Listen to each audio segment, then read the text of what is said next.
Hello and welcome back to our channel. So today in this video we are going to discuss about how to archive message in the Messenger app. So without wasting much of our time, let's get straight into the video. So first and foremost, all you need to do is simply tap on your Messenger app, and once you tap it on, you have to open it. It will redirect you to this kind of interface. Now simply tap hold a group or an individual person's chat and simply tap on the archive option. Once you do so, the chat will get now archived. Now to see the message, tap on the hamburger icon and tap on archive, which will lead you to this kind of interface. Now following this method, you can archive any of the group chats or any of the messages you want to archive, and you can see in the saved option.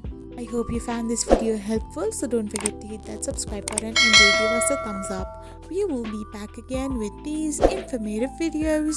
Thank you for watching.